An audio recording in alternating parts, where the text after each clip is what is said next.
Hello there everyone. I'm making this video to show you how to use the Desmos graphing calculator and some algebra to create a line that starts and stops between 2 points. Let's take a look at example 1. To turn this on, I can click on this circle and now we can see the 2 points on the graph here. This is actually a folder, and to open the folder you can click on the triangle here and we get some information. Now the goal is to graph a line between these 2 points.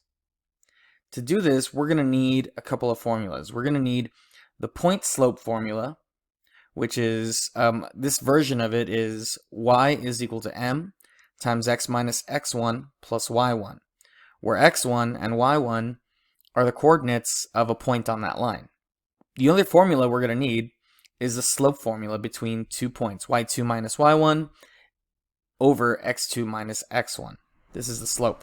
To begin, let's use the slope formula to calculate the slope between these 2 points. To do that, we need to look at the x and y values of our 2 points. If you click on these label buttons, Desmos will automatically label the coordinates on the graph for you, which is pretty handy. Now, using the slope formula, what we need to do, and we can actually use Desmos here to help us find it, is we need to take the 2 y values and find the difference between them. So here I'll call this one 0.2, this one will be 0.1, and so this will be y2, this will be y1. So I'll do -1 minus 4. Then in the bottom part of the fraction, I will take, in the same order, x2 minus x1, the x values. So 2 minus a -6. Although it might be better to actually write it as 2 plus 6. And here we'll end up with a decimal -0.625. We can also turn that into a fraction, which I definitely prefer using with this button right here. So now we know the slope of our equation that we're going to need to create for our line. Awesome. Now we can use point slope formula. Now that we know that our slope, m, is -5/8. So, in order to write the equation, I also need to choose one of the 2 points here to use as x1, y1. Now earlier I chose this as being my 0.1, so I'll go ahead and use that same idea and use this as x1, and this is y1. So I'll write it in this way. Y is equal to our slope, -5/8, and then in parentheses, x minus x1. Since we're subtracting -6 here, I'll go ahead and write it as plus 6. One way you can easily remember to do that is just always use the opposite of your x value when you're plugging it into this formula.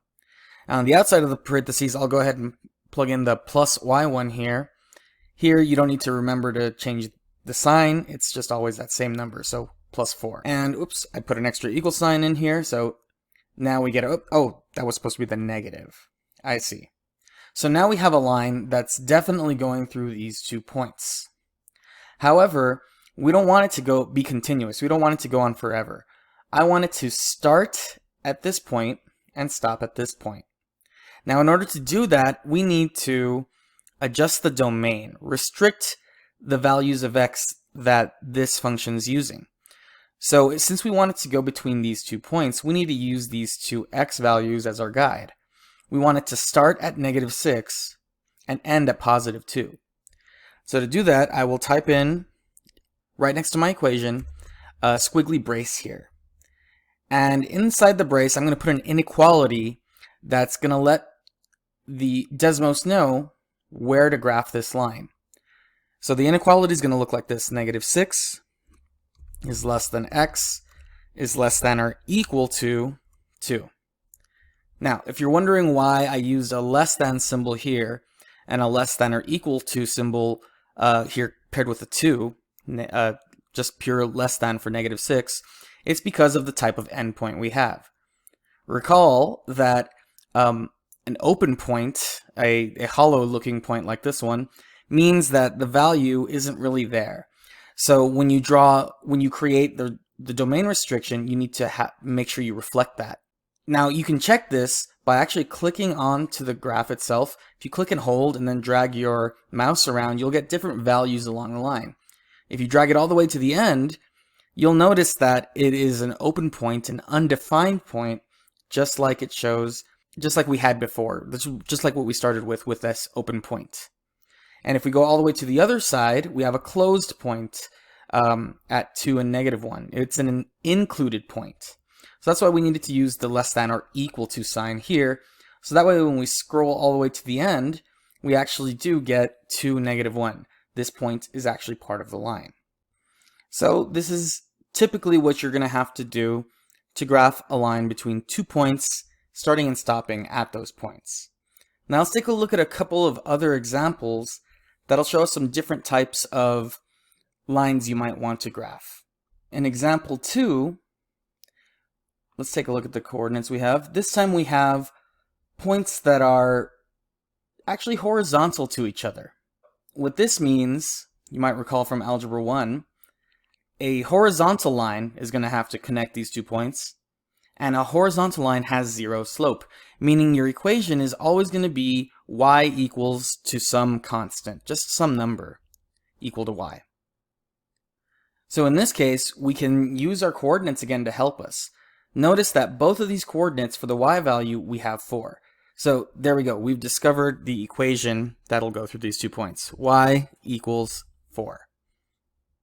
Now, of course, we want it to start and stop at these 2 points. And our first point, -3, 4, is a closed point. It's included. 5, 4 is open. It's not included. So we're going to have to make sure to adjust our inequality signs accordingly.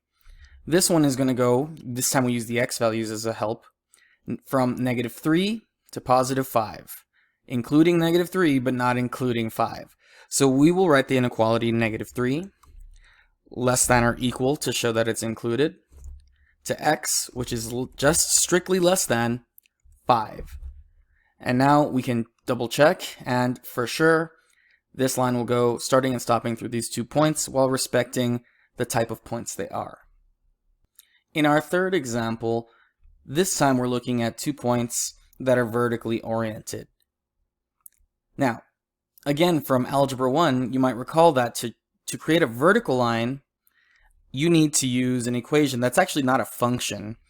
X is equal to a number. You'll notice that both of the x values here are equal to 1. They're the same. That's how we know that they are vertically oriented. So in this situation, since x equals 1, again, that just automatically gives us our equation. X equals 1. Now this time, because we have a vertical line, we don't want to adjust the domain. We don't want to change the x values because we only have one x value, it's 1. What we want to restrict are the y values, aka the range. Making sure that down here we have an open point at -5, and up here we have a closed point at 6. With the range, you always want to go, when you write your inequality, start from the bottom to the top. So again, starting with the braces here, we'll start with the bottom, -5, since it's an open point, less than, instead of x this time, because we're adjusting the range, I'm going to use y, and then less than or equal to 6. So there you go. Now you can graph lines between all sorts of orientations of 2 points.